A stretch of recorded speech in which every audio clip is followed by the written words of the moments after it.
And still... Haha! 2 for 1 this time! What? And before people ask, you have a cannon, why the gun? Because it's people. I'm not trying to kill a building here, freaking blow a damn hole in my library. I don't want that. Besides, it leaves witnesses. But anyway, speaking of foreigners and migrants, based Italy has decided to ban male migrants from coming ashore as new hardline PM cracks down on immigration. Whereas in Britain, you have a non-native aristocratic toff worth what? Almost £1 billion? Ruining your country, running your country, and my apologies, into the ground. Whereas the based Italian mama bear, we assume it is a news, grain of salt and all, is telling the migrants to kick dust and eat a dick. Keep in mind, they're still in the EU as well, and they can take this stance. Britain, you're out of it, supposedly, and aren't you being flooded with more of this kind of BS than you were prior? Either your government gives no fucks, or your Brexit vote was largely ceremonial, and your government actually has no accountability whatsoever, and perhaps you need to 70-76 this prick. Can I just point out as well, in this increasing feminization of the West, thank you feminists, you are once again ruining everything, that as the increased feminization of the public sphere is steaming ahead and the males are slowly being relegated out of their natural position in society, the sort of creatures coming forth to fill this vacuum are simply horrid. Lord, do I wish we had Queen Victoria who would put these harpies in their place with her aristocratic common sense. The Queen, she noted, in most anxious to enlist someone who can speak and write, etc., checking this mad, wicked folly of women's rights with all the attendant horrors on which her poor feeble sex seems bent. God created man and woman different, and let each remain in their own position. And that is why you respect the natural order, people! Seriously, God bless Queen Victoria, but anyway, for now we must settle for the iron fist of Giorgia Meloni. Let us hope she blackens some eyes with it. By the way, does anyone else notice, for as much as the right wing gets crap for being sexist, so-called, right-wing males fawn over this woman? Or you'll get the usual trope of, oh, women in the kitchen, the 50s lifestyle, all that bollocks, as if there's been no other type of woman prior to the 1950s. Really shows you how much of our linear Western thinking is stuck in the 20th century. Ask any right-winger how they feel about tomboys. I'll bet you the answer is heavily in favor of. But anyway, she was actually the subject of a discussion recently that kicked off on Facebook because she took her child to the G20 summit and people were questioning her parenting, which is an extremely stupid thing to do. And she swiped back. The question I have to ask the leaders of this passionate debate is, so you think that how my daughter should grow up is your business? Because here is the news, it is not. I have the right to mother as I see fit, and I have the right to do all I can for this nation without depriving Ginevra of a mother. I hope this answer is enough to get you to deal with more relevant and vague matters of your competence. Oof! That's not only a swift knockout punch, but it's a rather skillful piece of political rhetoric. Ah, if only those useless bureaucrats had a sense of shame. But is anyone surprised the so-called fascismus lass who made protecting children from the grip of globalism and went full nationhood on roids will hit back like an 18-wheeler? Anyone with sense knows with any living creature, you do not go near the female's cubs, cause Mama Bear will kick your ass. But anyway, Italy has banned male migrants from coming ashore as their new prime minister attempts to crack down on immigration. Very based. A total of 250 people remain on 2 vessels docked in Catania, Sicily, as charities hit back the Italian government's actions. You're a charity and you're complaining about the government's actions? Then you step in and help them, you lazy bastards. That's literally your gig.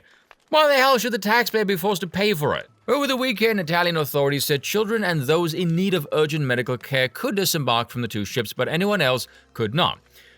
Pardon my ignorance on this situation, but how urgent is their medical necessities and could you not treat them on the ship?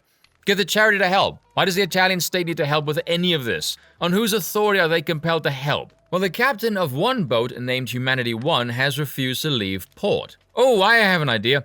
Paint the word Nord Stream over Humanity and you will find the ship mysteriously gone in a matter of hours at the bottom of the ocean. On Friday, Interior Minister Matteo Piantedosi said Humanity 1 and its remaining passengers would be sent out of territorial waters once those allowed to had disembarked. Good. The German NGO, right then, said that 35 migrants left on board were in poor health and had fled inhumane conditions in Libya. Yes, because the French and American government left Libya in a state of civil war anarchy ever since a certain psychopath decided to knock off Gaddafi. We came We saw he died. Did it have anything to do with your visit? No, I'm sure it did. Ugh, what a bitch. This deprives them of both their right to freedom and their right to go ashore in a place of safety, Mirka Schaefer, advocacy officer of SOS Humanity, said in an emailed message. Okay, serious question.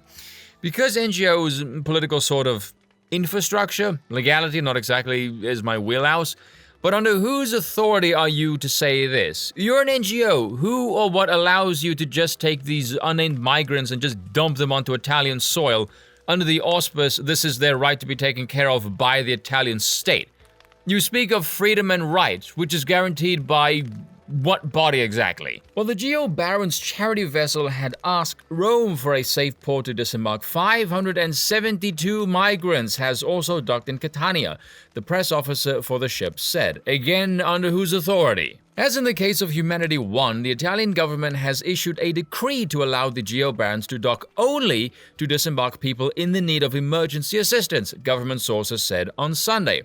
Selective and partial disembark, as proposed by the Italian authorities, is not to be considered legal under maritime law convention, said international NGO Médecins Sans Frontières, which runs Geo Baron's ship. That is the Doctors Without Borders organization. But back to the NGOs. One mentioned there is a German NGO, the other one is an international NGO. Who funds these exactly? And how can you be an NGO but have a national affiliation? I'm assuming the HQ is German then? Or is it mainly funded in Germany, whereas the international one is internationally funded? I'm actually asking you guys because I don't know. It just strikes me as very bizarre that these people can claim they aren't affiliated with a state, yet can take people from country A to country B and demand under some international treaty of some kind, I'm assuming one, and I can bet the people of those nations did not consent to this, and demand these people from God knows where be taken in according to the international treaty or law by the state where these people were dumped. I saw that Doctors Without Borders claim that less than 90% of its funding comes from intergovernmental organizations or some form of governments, and this is to help ensure independence. As if this is comforting. You taking 90% of anyone's money and claiming this is to make you independent doesn't mean jack shit. All it means is you aren't beholden to the state who gave it to you, but individual people who are giving it to you under the guise you are helping someone and making moral choices with their money. Well, there's no more moral obligation to do so, and this is all done in good faith. If this is found to be fraudulent, they're going to have to go through some legal body, which is made and recognized by government, I would assume, and the governments aren't going to give a toss, they donate the taxpayers' money for their own benefit, which to them is free money. Who holds them to account? Or for that matter, which body holds an international NGO to account? It comes after the new Italian Prime Minister Giorgia Meloni promised to crack down on migrants making the crossing across the Mediterranean. Well, let's see if she keeps her promises. Seems so far she's annoyed all the right people, which is always a good indication. And that is all for today. Thank you all for watching, and I will see you all next time.